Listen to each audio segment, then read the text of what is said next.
Honor, may we approach on Jeremy Chu, please? Very briefly. Nothing's ever brief with you, but okay, fine. You just started walking up before I even said okay. You know what, Kilowell? Come on, come on. I wasn't going to break the point. Well, I can call. Is he back there? I was told. He is? Okay. It's shoe time. Yep. Do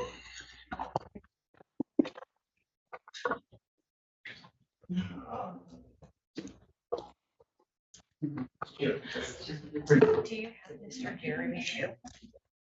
We're going to court receipt. They might. No, they might want to move out of the way. No. Yeah. No. He's gonna sit in the chair. All right. Court calls the case of the people of the state of Michigan versus Jeremy Chu. Alex Chavalosky for the people. Good morning, Your Honor. Jay Kill on behalf of Jeremy Chu. Jeremy, would you state your name for the record? Jeremy Chu. Thank you. Your Honor, today we adjourned one of the R&O charges against Mr. Chu because we didn't have a medical. I'm not sure we still don't have the medical, but that being said, in the interim, Mr. Chu wrote a 2-page letter to me basically saying that I should be disbarred. He refused to see me at the jail. So obviously there's been a breakdown in attorney-client privilege. He has every right to be represented by an attorney. He obviously doesn't want me. I'll leave it in the court's discretion. I'm asking to be withdrawn. That's me, sir. Go ahead, Jeremy. Your Honor, Mr. Kilowell was substituted by Mr. Freshour due to two things. One, Mr. Kilowell. What do you mean substituted by? Judge, there were 4 traffic offenses I was also pointed on with Judge Freshour. And in my conversations with Mr. Chu, I filed a motion for Judge Freshour to recuse himself, which apparently didn't sit well with Mr. Chu. Again, I'm sorry. No, I just had to get clear what you were telling me because I didn't know. I was trying to tell you what Mr. Kilowell cut in. Well, no, I asked him, Jeremy, to explain it to me. So, No, what I was gonna tell Your Honor was Judge Freshour substituted Mr. Kilowell for Mr. Elman, Bob Elman. However, due to Mr. Kilowell not coming to see me, I still haven't got no medical records from the prosecutor, which that's a violation. well, hold on, Jeremy. You're jumping ahead because what I understand is they don't have them. Yeah, it's not like, hold on. Got to quit being so suspicious, right? If the prosecutor had given them to Mr. Kilowell, there's not a doubt in my mind he would have gotten them to you because that's what we've been waiting. So you're jumping ahead. You're getting suspicious like somebody's trying to withhold something or denying you your rights. If it's not there, that may work to your advantage. But, well, now you understand, but you were about to go off on something. So, yes, you were. Go ahead. Mr. Kilowell filed a motion without my knowledge or without my input to Judge Freshour that was perjured, saying that I filed legal action against Your Honor. Ms. Freshour didn't really care for that when I explained to her that Mr. Kilowell, I have documents. Well, hold on. You got to slow down because I'm not there, so you got to explain it to me. Okay, so Mr. Kilowell files a motion. What was it? A motion to recuse? Correct. And saying that you had filed something against Judge Freshour, like a grievance or something? No, it was legal action against Judge Freshour. As of yet, I haven't pursued the last domestic violence that was falsely charged as of today. There's also other. Well, hold on, just hold it. So you're saying that Mr. Kilowell made some statement that was false in that motion? Okay. And the statement you're saying is what? That I filed legal action against Judge Freshour, which as of today, I have not. Okay, but you were anticipating that you might do that. Yes, I am. Okay, okay. Pursued the malicious prosecution. Okay, all right, I got you. Okay, so let me just stop you there, and I know you got more to tell me.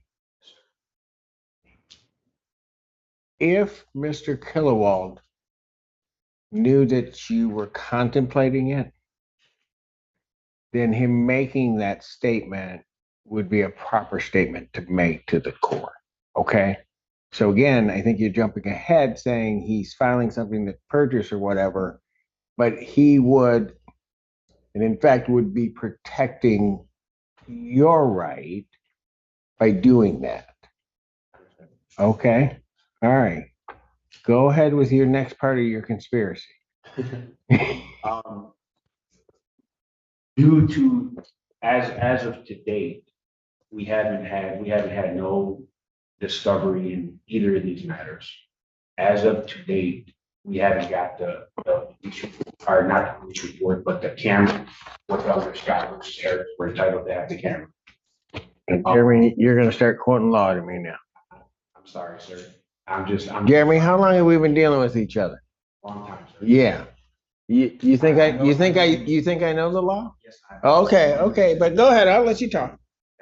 The other thing is, in the domestic violence allegation that was falsely charged and falsely, or rightfully dismissed, it was Prosecutor Jessica Blanche made a comment stating that I would not be charged with these R&Os had I completed a treatment program in that domestic violence case. The domestic violence was ultimately dismissed. The probation violations was ultimately dismissed. So that threat for a vindictive prosecution raises another issue, which we need to transfer from that domestic to show that it's blanket. If Mr. Killowald would have bothered. Well, but hold it, Jeremy. I understand I'm getting ahead. Yeah, you are. So you're saying that the prosecutor made a statement that if you completed some type of batter's intervention or domestic violence program. It was a dual diagnosis program in Saginaw, which due to my Yeah. wheelchair and all that stuff, I wasn't allowed to attend that program. And Judge Conlon ultimately dismissed the probation violations. Okay. Due to the violation of the program itself. Right. As of now, I sat in jail. I was out there doing what I needed to do. I was threatened by the prosecutor and falsely charged in that, where I did 4 months for misdemeanor. The domestic was dismissed. The witness intimidation was brought up, ultimately dismissed. Okay, Jeremy, I'm going to stop you again. All of that may have happened. I'm not understanding what that has to do with what's before me. I understand, sir. It plays into the vindictive prosecution of this case that we're setting here. And now, in the police report, they state that there was medical records. However, one of the reasons Mr. Killowald, our communications had broke down is because he gave me, with the prosecution knowledge and somebody from the prosecution office, gave him, obviously, he gave me personal information, Sergeant Victim, of the last time he was here. When I brought it up to Mr. Killowald, that he gave me the address, the phone number, the social security number, the driver's license number, and everything. He told me to hang on to it.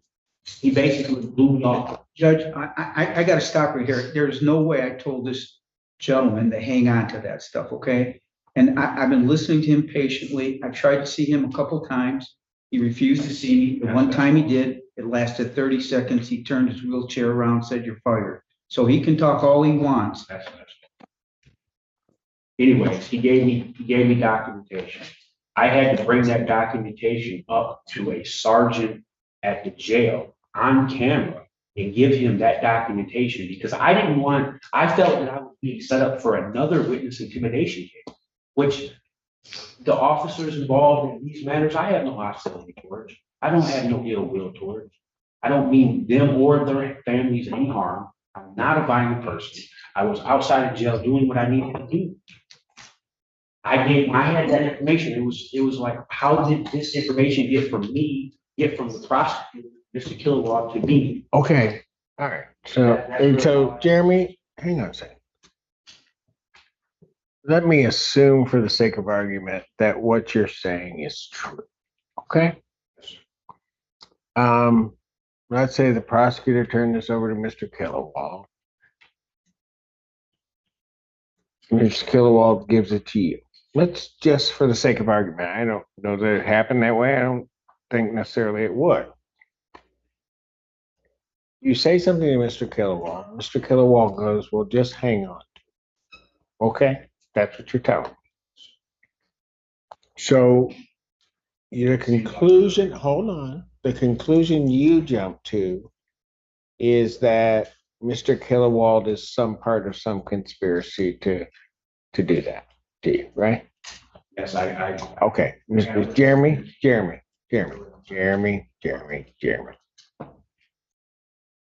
I'm going to tell you you're wrong. Absolutely wrong. I've known Mr. Kilowatt 25, 30 years. He's a good attorney. He's a great attorney if you just listen to him. All right? There is no way ever that he would ever do something, the prosecutor, let alone anybody else, that is going to forsake his client. It would never happen.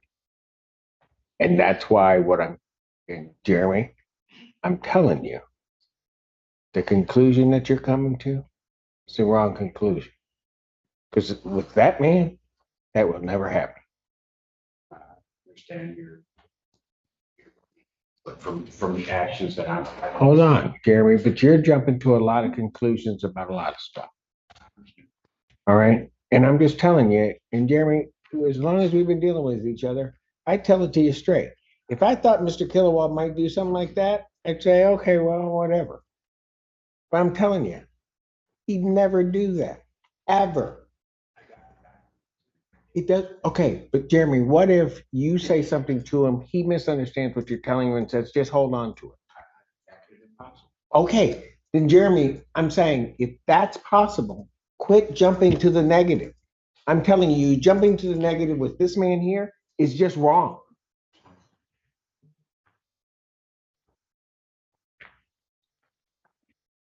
So Jeremy, what do you want me to do? Because my understanding is we were waiting on medical on this case. Right. And so maybe, Jeremy, if you talk to your attorney, maybe there's something else that's going to happen. I'm willing to hold off on this. I'm willing to speak. It hasn't came up. Okay, but Jeremy. Sorry.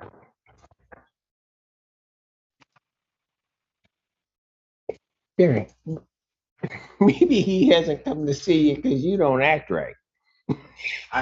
Jeremy, don't even try with me because sometimes, even though you're on my docket, I don't want to see you. Okay? So now, Jeremy, I'll ask you this. Do you want me to hold the motion that Mr. Kilowatt has raised in abeyance, send you back, give you an opportunity to talk with him, and talk with him? Okay. Jeremy, when I say talk to him, what do you think I mean by that? No talk. Wow. Well, you actually learned something today. All right? If you don't understand something, don't jump to the negative like you did with everything you just told me here. Just if you don't understand something, ask the man. Just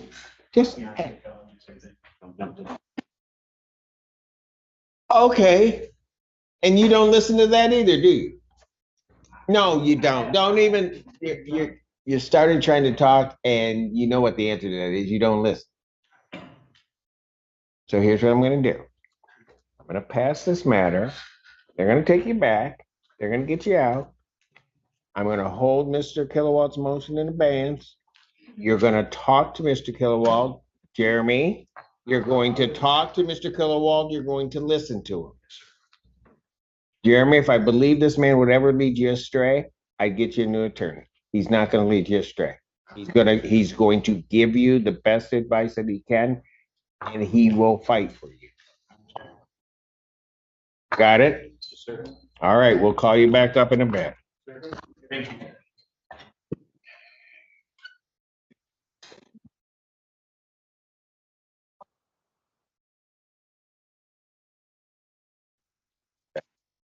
You got that one?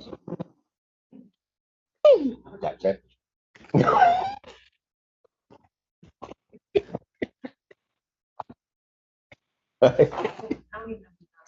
I know. Who? What are we doing on this one? This was supposed to be an exam. What? Seriously? Fine. I don't care. I'm gonna be here the rest of. I'm gonna be here till tomorrow morning. This week. Thank you. We're really down to the prelim. He's coming out. Shoot. It only lasts a couple minutes. Just getting a new date. Court recalls the case, people of the state of Michigan versus Jeremy Shue. Morning, I'm Rob Jenkins on behalf of Mr. Shue. Jeremy, would you state your name for the record? Judge, Mr. Shue, he and I have had a nice conversation. Was shocked. Well, he's promised to let me see him at the jail. There's been an offer made on partial offer made. We have to confirm if there's going to be a second or a complete offer made. That all being said, can we adjourn this till the 17th? That good with you? Yeah, yes, sir. I'm playing. You keep playing with me. I'm playing with you. What do you mean I'm playing with you? Nah, I understand. I'm being sarcastic. Okay. That's great. And he's gonna let me see him at the jail and we're gonna talk about it and hopefully we'll have this matter resolved when we come on the 17th. Sure. It's amazing when you just take time and talk with somebody. I tell you, he's not going to let you down. Don't promise too much, Judge. No, you ain't going to let him down. I know if something bad happens, it's not because he didn't try. His name ain't Brian Lennon or Jeffrey Pfeiffer. Well, and maybe that's good. Right. Okay, so 17th in person. okay. Jeremy, we'll see you then. All right. Take care. Appreciate your wisdom, at least for today. Excuse me. Thank you very much. My wisdom is long lasting. I hope so. I may be calling you from the jail. All right, thank you. I'm going. Take care, Mr. Pillowall.